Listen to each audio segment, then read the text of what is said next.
Hi folks, I want to have a little look at this today. This is the Rider Sous Chef. Now, this is quite a substantial knife.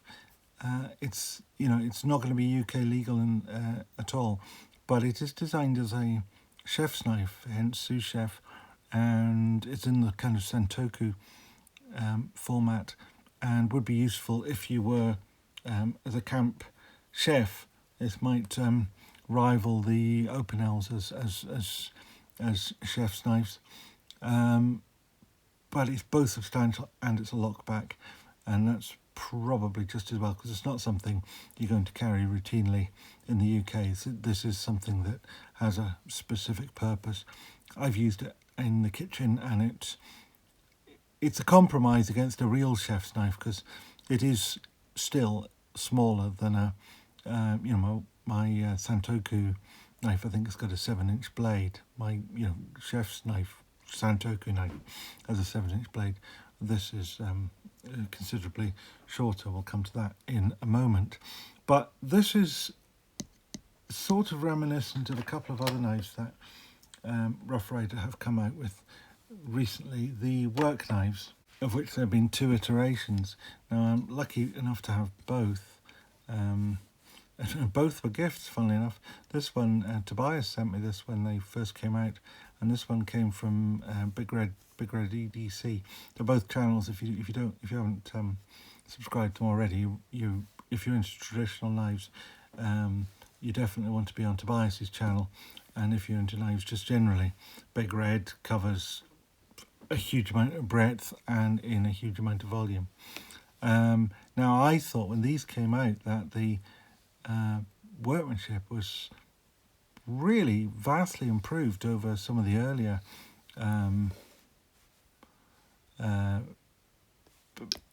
Rough Rider knives, and these came out.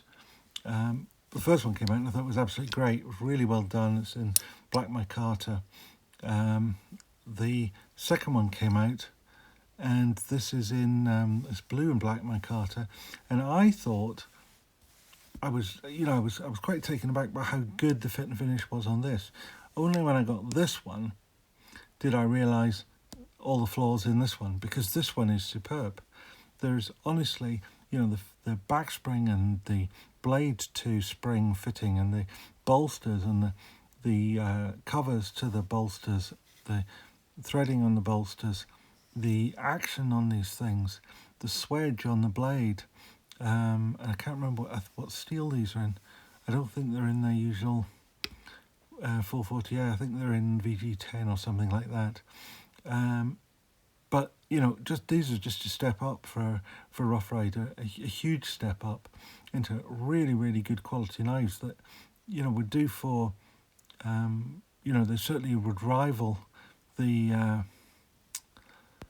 case knives, or they're starting to step up to the GEC level.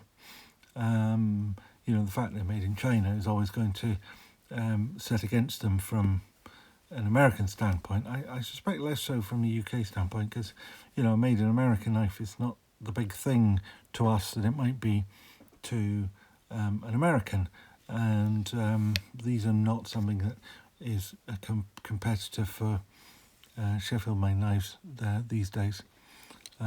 These are a different animal really.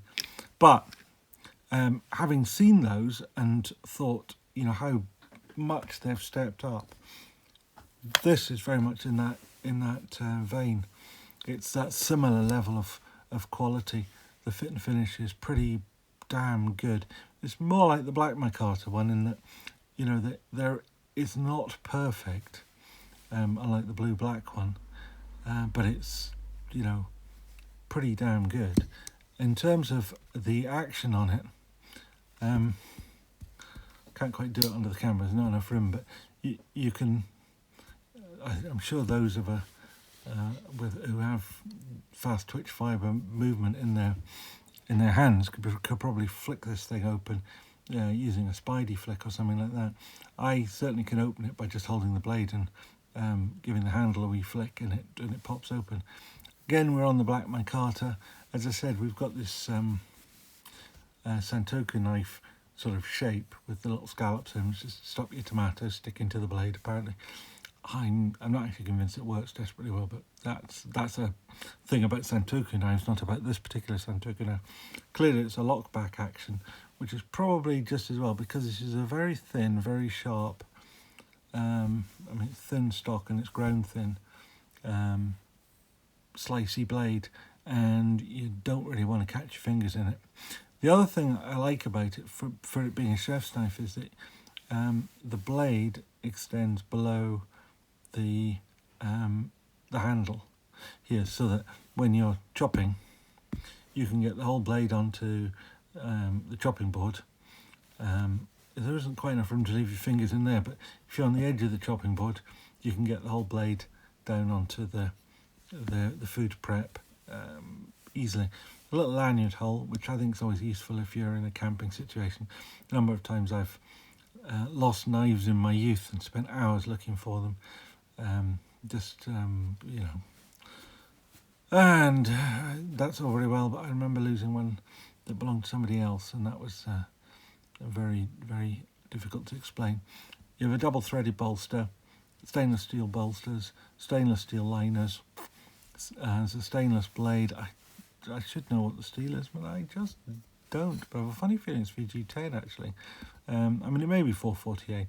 Whatever it is, it certainly came very sharp. I've only stropped it, but haven't used it a huge amount. I tried it out, you just have to, and I've used it for chopping up meat and vegetables, and it's great. For a pocket knife, it's really, really good, and in some ways, as a dedicated chef's knife, it beats an Opinel. It's maybe not quite as thin as stock, but because the blade's so broad and it tapers down well, it is just as slicey. Do the little dimples in the blade make a difference? I don't know. But they don't. They're not to the detriment of the knife. So it's a great knife. As I say, it's big. In terms of size, just for some little comparators that one might be familiar with, there's a large Stockman, absolutely dwarfed by it. Where's over here? But I'm always sticking to the left hand. I forget the camera. The lens on the camera is right over to the side. That's the large trapper. So this is the 4 1/8 or 4 1/4 Stockman and trapper. So that's a 3-inch cutting edge, just over a 3-inch blade, and again almost a 3-inch cutting edge, just over a 3-inch blade. Large sodbuster. I don't have a case sodbuster, but this is a Trade Imperial. Again, it's rather dwarfed by it. What I should have got out if I'd been thinking about it is a couple of Opinels, but I forgot, so I haven't got them. This is the Buck 110. Again, the Buck 110 is a big chunky knife, and it outweighs this, but for these big lumps of brass, it's a bit thicker. It's a little bit slimmer. It's not a slim knife. I think I might have just cut myself with it. Caught me anyway. And other sort of large knife comparator is the Chris Reeve Sebenza. This is the large Sebenza 31, and again it's rather dwarfed by that. Now, in terms of what this knife is good for overall, it is a dedicated chef's knife. I wouldn't really think it's particularly useful for much else. The blade is relatively thin, which makes it a good slicer, but it wouldn't make it a piercer or a stabbing sort of knife. It's just not that sort of knife. It's a slicing knife, and it's for slicing things like vegetables. And it does work quite well on certainly on chicken. I used it to dice some chicken the other day. It works well for that. But that's what it is. It's not really an EDC knife or a other sorts of camping knife. This is the sort of knife that you have for your cooking. Perhaps if you had a bushcraft type knife, a 3 or 4 millimeter thick blade, you might carry one of these in the way that you might and other times have carried an open L for the kitchen slicing duties. In some ways this is more specific to that task than an open L. The open Ls tend to have drop point blades with more belly to them.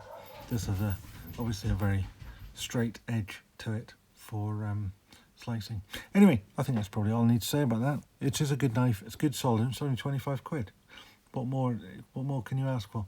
If you like this stuff, please give it a thumbs up, and if you are a glutton for punishment, please subscribe and remember to ring the bell if you would like notifications. Thank you very much. Bye.